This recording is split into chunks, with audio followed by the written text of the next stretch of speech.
Step up and take a penalty there. I don't know what it's like to have been booed off, and it's not a nice feeling for any player, you can imagine. But to bounce back in that short space of time, that shows tremendous character. Yeah, to step up and be like, I'm the one. For your manager as well, who was the one that took you off, from no fault through Xerxes' performance, he just was getting battered in midfield against Newcastle, I think it was. Takes him off after 35 minutes. Utter embarrassment for any professional footballer. Comes on at Anfield last week, actually makes a difference.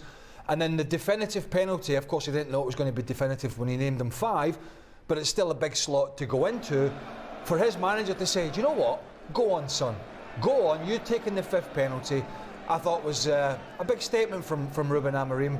But Manchester United, in terms of their shape again, in terms of their hunger, their desire, everything that we thought had gone down the drain over the previous 2 or 3 weeks before the Liverpool game, it was there again. And when Ruben Amorim looks at his players and says, last week standards were there, this week, Dalot apart, crazy decision, standards were there in terms of being together as a team.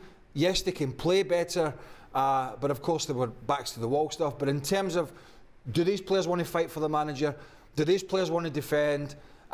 Can these players be in a good shape and make it difficult for teams when they're up against it? And I think we've seen in the last 2 weeks, when these United players have got their heads switched on, and we know there's been a big debate around 1 or 2 that haven't, Marcus Rashford being the main one, and I think that's Ruben Amorim's point. I don't need people at this club that their head is not in the game. So if your head's not in the game, you're not going to be in my team. And all of a sudden, the sort of worm has turned a little bit at Old Trafford for this manager and for this group of players. OK, let's take you through the highlights, shall we, of this clash between Arsenal and Manchester United. Arsenal went into the tie as favourites. They're going to bounce back after that defeat against Newcastle. Gabriel Jesus back in the starting 11, and he'll play it through here to Martinelli, who finds the back of the net, but Harry Maguire hasn't got deliberate control of the ball, therefore the offside is the correct call. Yeah, it's a good decision from the linesman in the end. Maguire doesn't have complete control of the ball, so you can't give offside there.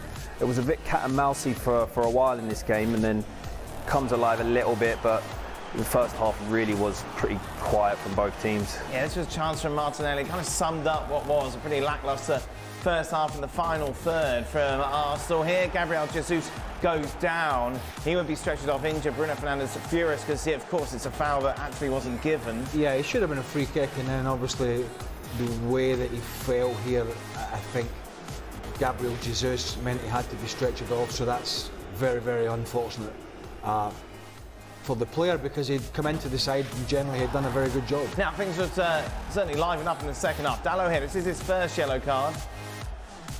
Yeah, it's definite yellow card. He's just a bit rash, Dalot, in his decision making as the game got heated up. And then Gabriel tries to be a little bit too clever with the header, gets caught out. Garnacho, head up, picks out Bruno Fernandes, who was terrific last week again. He was another sort of leadership performance from him today. But this was, I think when I saw the youngster running through here, I'm thinking, right, okay, is he going to see the headlines and go for the shot? But he picks out his teammate. Watch this. Absolutely tremendous. Uses timber to guide it around, finds that top corner. Kai Havertz with a couple of chances back. This one here. Yeah, just snatches at it and just doesn't get the right connection that you need to put it in the back of the net. And it was the start of a few chances missed. Most definitely. Big moment here, obviously. Dalot, second yellow, no doubt. Yeah, well, he gets the touch gets away from him. Now look, once he's made this decision, he has to go fully committed. I think he goes to ground and then realises he might not get there and kind of pulls out. I think if he'd gone all the way through, he may have had a chance to play in the ball. He did not, and it was absolutely the correct decision to give him a second yellow. And then just pretty much moments later, keeper's punches a convincing one. In the end, it falls to Gabriel, who makes it 1-1. Yeah, I mean, it had been coming really. The momentum really shifted once they went down to 10 men. And it was a great connection from Gabriel. Manages to keep his body over it. Gets a bit lucky with the deflection. But you could see it coming, the equaliser. Now, remember, there's no VAR this round of the FA Cup. I think it's fair to assume if there was, this decision would be overturned as the referee gives a penalty. Well, you'd like to think so. I mean, there is no way this is a penalty kick. I mean, there's a bit of contact from Maguire. There's no contact with the foot. He drags the left foot back. The arm comes across the chest, but it doesn't. There's no power behind it. It's just not a penalty kick. And then, obviously, a lot of frustration off the back of that decision, a lot of pushing and shoving. So Odegaard steps up. Altay makes a save. Yeah, and this was another real big chance, isn't it, to put the game to bed at 10 men. You think that if he scores this, they're not going to get back into the game. But credit to the goalkeeper, it's a great save. No, the goalkeeper, of course, who was heavily criticised after that performance against Spurs in the Carabao Cup last month, certainly redeemed himself today. Another good save here, though. Declan Rice would prefer to hit this either side of him, surely. Well, exactly. I mean, he was a huge threat when he came on making those runs, but he's headed it in the centre of the goal. I mean, basically, giving the keeper the opportunity to make the save. And then what a chance. This is such a weird miss by Kai Havertz. Yeah, I mean, I think he just doesn't react quick enough. He thinks that he's fortunate the ball's landed at his feet and again just snatches at it. So this would be in injury time for the 90 minutes. Declan Rice, the keeper with a save. Well, the keeper, as you mentioned, had his moments at Tottenham. That's been nice. I don't think he did very well with the punch for the goal, but actually, penalty apart, he made some really good saves in this game. So into extra time we go. What a challenge this is from De Ligt. That's clearance. It's a world-class tackle. I mean, what a defensive performance from him. And you can see by his reaction there just how important that was. That's a match-winning tackle. And then at the other end, chance here for Xerxes. He doesn't hit it that cleanly, but it takes a deflection which puts Raya at full stretch. Yeah, and of course Raya was pretty much a spectator for most of the second half. And most of the end of the game, so didn't have a lot to do, but he did really well there to get down low at that post. So to penalties, Bruno Fernandes. No problem to make it 1-0. Up for Arsenal, Odegaard, who of course saw his penalty saved in regular time. Here though, the Norwegian makes no mistake whatsoever. Quality of penalties were high for the most part throughout this shootout. As we would see, Diallo here. That's a good one as well. Yeah, no panic from the youngster whatsoever. He would make it 2-1. Then it's Kai Havertz who steps up here, Kerry. Yeah, and it just wasn't his day, was it? It just wasn't his day in front of goal, and you know, this happens in football, and your confidence is affected. You miss one, you miss two, and so one of the things really carry on. Though, this goalkeeper looked more physically imposing to the players. This gives you another mental challenge. David Raya went early in a lot of these pens, didn't he? Euro here. Yeah, I mean, look, he's as long as you were keeping your head up as long as you could, watching the goalkeeper, he basically made the decision for you. Declan Rice, really good penalty there. Keeper guesses the right way, but puts it in. And next up, Martinez. Goes early again, doesn't he? Yeah. I mean, again, he waits. Martinez, Raya goes so early. And then Partey comes on as the second half substitute, puts it straight down the middle. And then it's all up to Xerxes, of course, who we spoke about at length over recent weeks, but what a character. Again, the keeper goes early and he goes the same way. I don't know what Kenny Holmwood have done, but he went the wrong way a lot of times. So Manchester United then are through, defeating Arsenal 5-3 on penalties as they book a place in the fourth round. Where do you want to start here, Craig?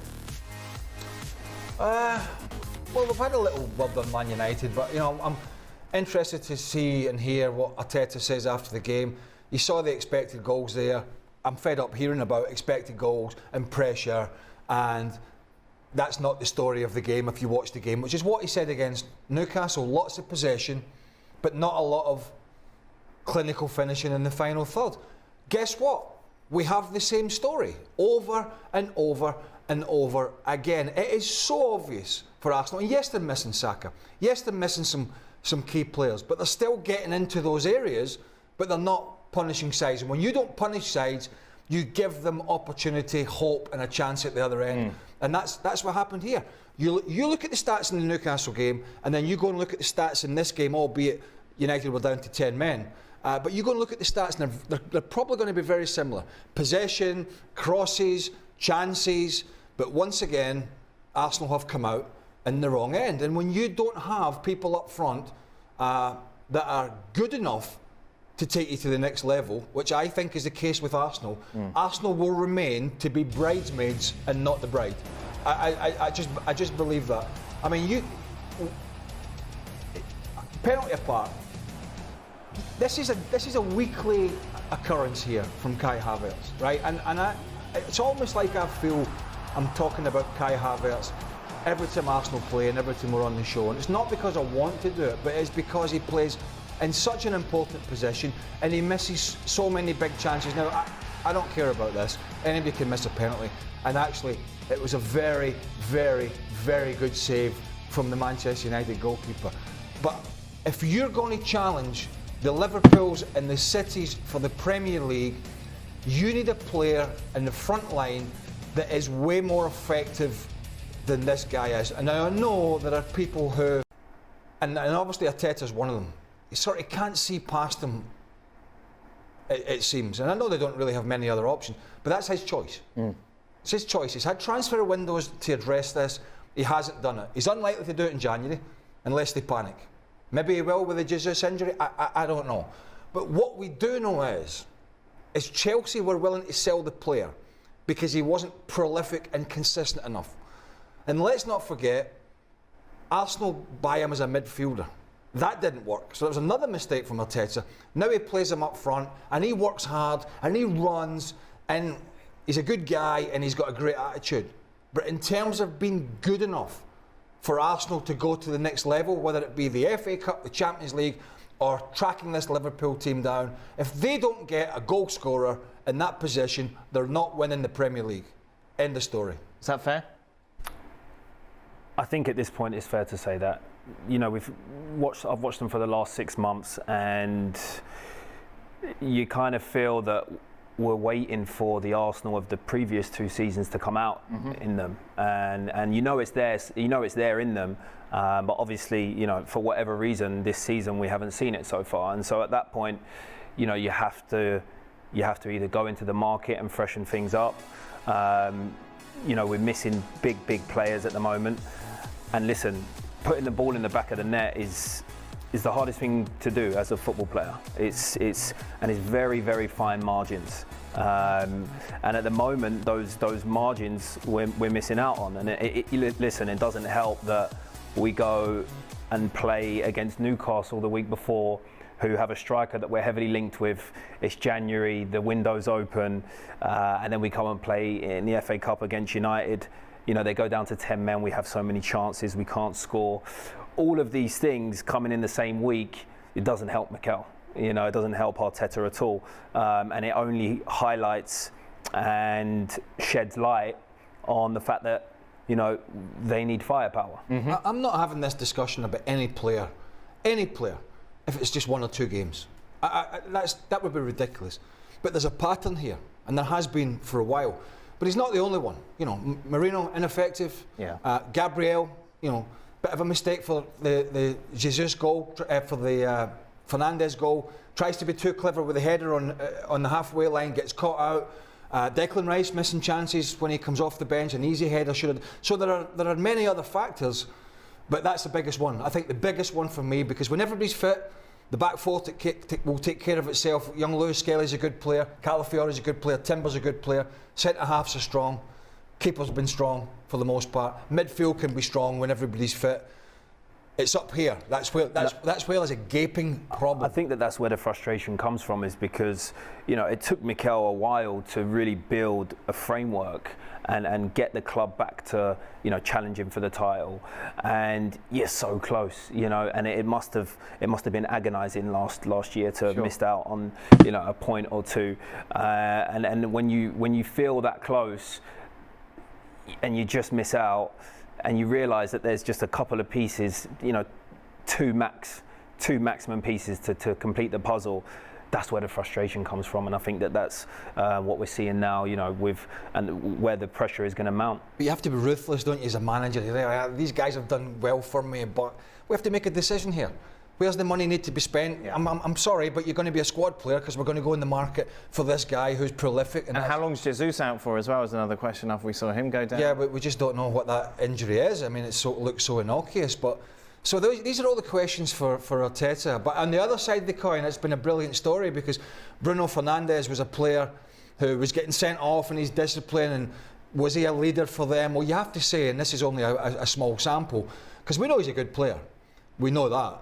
But his attitude and his performances in the Liverpool game and in this game, I think, dragged the team alongside him. Of course, as we just said, the winners here this afternoon, 3. Exeter City, one of the stories of the weekend, in the 4th round for the first time since 1981. Number 8, Manchester City, who incidentally put 8 past Salford yesterday. 9 will be Millwall or Dagenham and Redbridge. Those two meet tomorrow night. 10 are the Premier League leaders, Liverpool. 13 are 8 times winners Chelsea. 17 are Tottenham. 21 Plymouth Argyle, the Championship's bottom club, of course upset Brentford yesterday. 23 Newcastle United.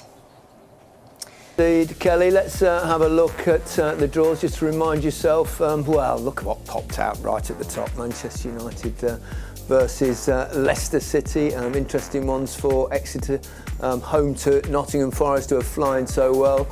Brighton Chelsea, all Premier League game there. And Frank Lampard's Coventry play Ipswich Town. Elsewhere, some Alan smiling in the back of the studio. Birmingham Newcastle fancies his chances. Plymouth Liverpool, that's an attractive game. Villa Spurs, real tough Premier League game there.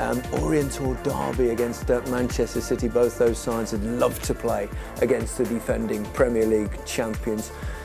We're going to carry on iPlayer for all the analysis of this game, but final thoughts first on it's a big result for Manchester United that deserve a lot of credit, because you've got to remember they played much of that game with just 10 men. Yeah, I think for their confidence, I said before about the manager mentioning their commitment to it. I think they've shown that now. I think the fact that they're not rotating as much as usual. When Amorim first come in, there was changing all sorts of different positions, sort of knowing who he could trust within the team. But now they look like a side that they've got loads more to improve on in terms of going forward. But as a structure, when they're going to that 5, they look real secure, and he'll be happy with that at least. Yeah, Theo, on Arsenal, what do you think? I mean, it's like everyone else has said before. You know, Arsenal probably need a striker at this moment in time, because it would have been a completely different story, I feel, and even the season itself. But that's where it is right now for me.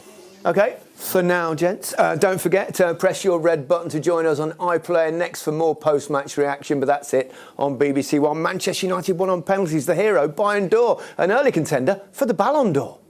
Let's be positive, eh? Let's be positive. It's been mostly Arsenal in possession, with Manchester United cautiously waiting for a counter-attacking possibility. Probing, I would say, the word I would use. I think from Man United's point of view, they're playing the game how they would see the game going on. I think Arsenal at home, the onus of them to have the possession and try to break them down. You asked me about the system and whether it can be pros and cons. In a 5 Man United are playing, Arsenal just can't break them down, so it's worked for them defensively. Offensively, not that great. Obviously, just trying to get a goal on a counter-attack. But Arsenal need to do more. They need to do more in them areas. When Odegaard's getting in the half space or when Martinelli's running through, they're just a little bit flat. And that's how the game's been. It seems that way. No shots on target for Arsenal in that first half. We'll look at the disallowed goal shortly, of course. But it seems like it's a game that we've seen before from Arsenal a little bit. Against teams that sit, you know, they recycle the ball, they knock it around, they play neat and tidy. But where's the killer? Well, the killer, people taking responsibility. They're not a player in that starting lineup at this moment in time who wants to go away from a system of playing in certain patterns. And like I said before, the game, the best way to break down this United team at this moment in time when they're out of position. And there's just elements at times when they're just holding on it too long, taking too many touches, keeping the ball, because they're trying to tie United. But that's not going to break this system down, because they're smart, they're regimented, they want to work for each other. Yeah. And Arsenal aren't great at creating chances in the forward line at this moment in time. It's all about set pieces, as we always talk about. Maybe it looks like Manchester United are starting to understand this system a little better. Well, any system takes time. I know Amorim was set on playing 3-4-3. Obviously, the results against Man City and against Liverpool give him a little bit of confidence. And I think just that consistency in selection, you know, not made many subs, and they're getting used to it. I think, yes, it's easy to say park the bus, but you've still got to be concentrated when you're in them positions. And I think for Man United, they've really done that today. Yeah, let's have a look at the disallowed goal from Martinelli. I'll read the laws out to you, because they're a little bit ambiguous, but I mean, they will say there's not control, basically, from here. I mean, you're a striker, Theo. What? Yeah, look, originally it's, Odegaard gets in a great position, but Martinelli's obviously mistimed this run completely, but the ball initially wants to go to Havertz. But Maguire, you cannot, of course, sort his feet out. I mean, even Martinelli doesn't expect the ball. It's uncontrolled from Maguire. Yeah. We normally see those as giving offside. Yes, look. But the rules, and it's a little bit difficult to understand. Well, because the reason is they've made life complicated for themselves, as Correct. is always the case nowadays, particularly we've seen the handball law and even the offside law on this. Now, we understand why they're given that, because Maguire was not in control of the ball, but you could argue, of course, that he should have been. Yeah. Let's have another look at it. Here are the 4 things now about when a player is uncontrolled. The ball travelled from short distance, or the player doesn't have a clear view of it. Obviously, neither of those apply. The ball was moving quickly. Well, it wasn't. The direction of the ball was unexpected. It wasn't. And the player had limited or no time to coordinate their body movement. You could possibly make an argument on that. But we understand why it's not given.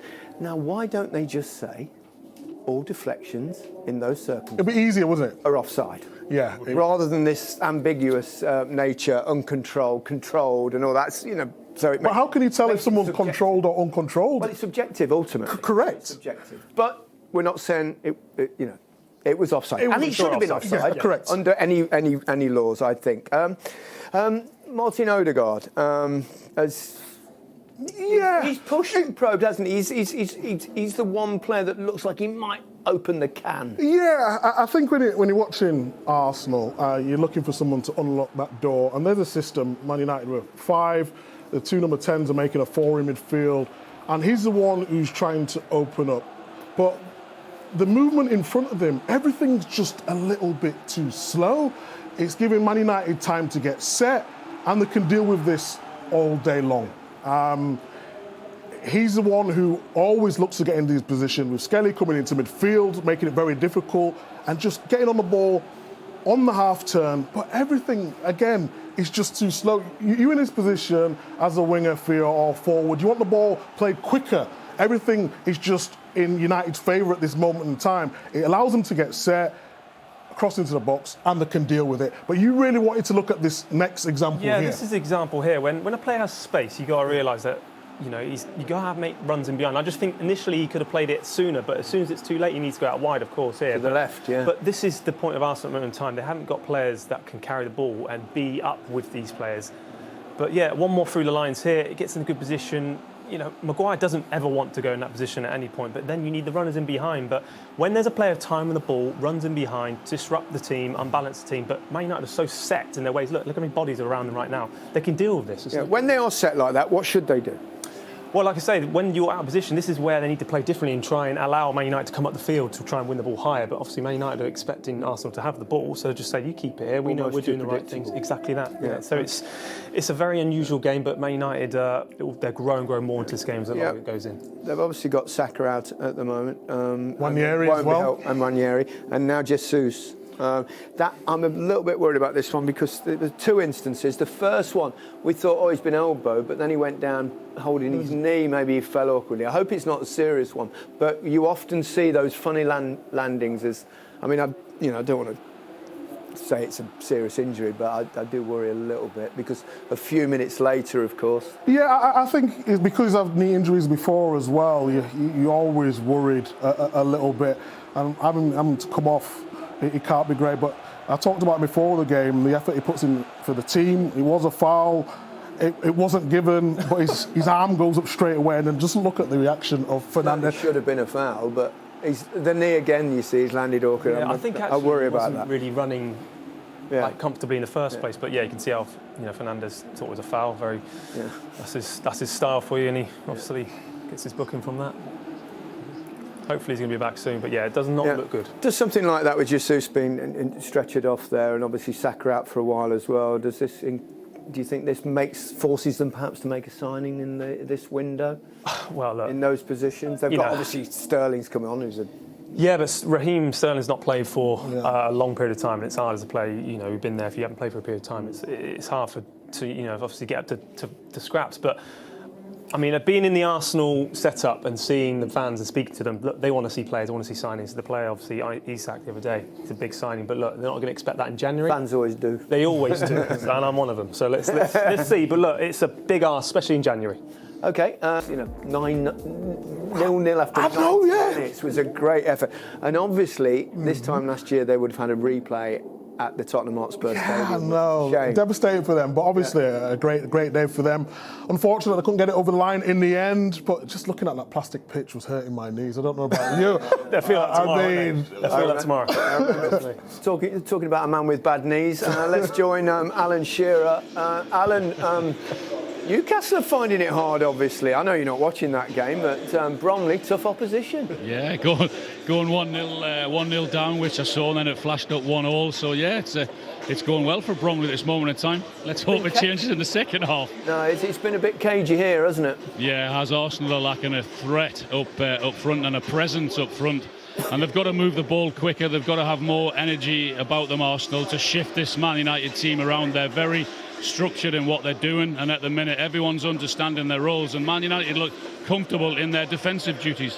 They'd like to see a little bit more on the counter-attack though, wouldn't they? Yeah, absolutely. Yeah, that's their game. We know that. They did very well in doing that last weekend, and when they've had the ball, they've caused one or two issues, not too many, but that's what they'll be looking to improve in the second half, is when they do get the chance to try and get into forward positions themselves. It's too cold, isn't it, Alan, for extra time and penalties?